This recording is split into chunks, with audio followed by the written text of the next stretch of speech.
അതായത് നിലവിലെ ഈ പ്രതി അങ്കമാലി ഭാഗത്തേക്ക് പോയതായുള്ള ഒരു വിവരമാണ് പോലീസിനെ സംബന്ധിച്ചിടത്തോളം അവസാനമായി ലഭിച്ചിരിക്കുന്ന ഒരു തുമ്പെന്ന് പറയുന്നത്. പക്ഷേ പിന്നീട് അവിടെ നിന്ന് എങ്ങോട്ടേക്ക് പ്രതി പോയി എന്നുള്ള കാര്യത്തിൽ യാതൊരു വിധത്തിലുള്ള തുമ്പും പോലീസിന് ഇതുവരേക്കും ലഭിച്ചിട്ടില്ല. ഈ പ്രതിയുടെ വണ്ടിയുടെ കൃത്യമായ ഒരു നമ്പർ ഉൾപ്പെടെയുള്ള കാര്യങ്ങളൊന്നും ഒന്നും തന്നെ ഇതുവരേക്കും ലഭ്യമായിട്ടില്ല എന്നുള്ളത് അന്വേഷണത്തെ പ്രതിസന്ധിയിലാക്കുന്ന ഒരു പ്രധാനപ്പെട്ട കാര്യമാണ്. അതായത് ഈ പ്രതി ഒറ്റയ്ക്കാണ് എന്തായാലും കുറ്റകൃത്യം ചെയ്തതെന്നുള്ള കാര്യത്തിൽ ഉറപ്പാണ്.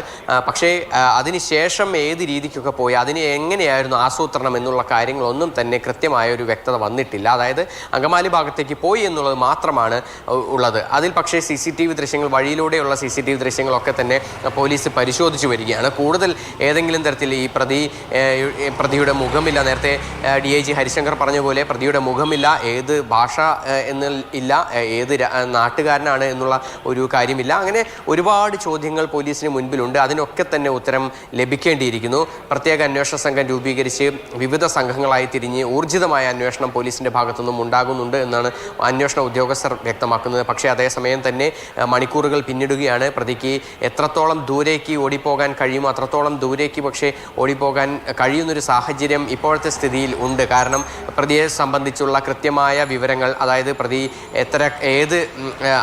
ഏത് നാട്ടുകാരനാണെന്നോ അല്ലെങ്കിൽ പ്രതിയുടെ മുഖമോ ഒന്നും തന്നെ പോലീസിനെ സംബന്ധിച്ചില്ല. അതുകൊണ്ട് തന്നെ ഈ ജില്ല വിട്ടുപോകാനും ഒരുപക്ഷെ സംസ്ഥാനം വിട്ടുപോകാനും ഒക്കെയുള്ള സാധ്യതകൾ പോലീസ് പരിശോധിക്കുന്നുണ്ട്. എന്തായാലും അന്വേഷണം ഊർജിതമാക്കിക്കൊണ്ടിരിക്കുകയാണ്.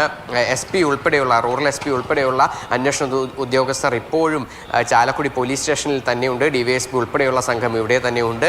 വിപുലമായ അന്വേഷണം തന്നെയാണ് ഈ കേസുമായി ബന്ധപ്പെട്ടിപ്പോൾ നടക്കുന്നത്. ശരി, MS ലിഷോയാണ് വിവരങ്ങൾ നൽകിയതെങ്കിലും വളരെ വേഗത്തിൽ തന്നെ പ്രതിയിലേക്ക് എത്താൻ കഴിയുമെന്ന പ്രതീക്ഷയിലും ആത്മവിശ്വാസത്തിലുമാണ് കേരള പോലീസ് ഉള്ളത്.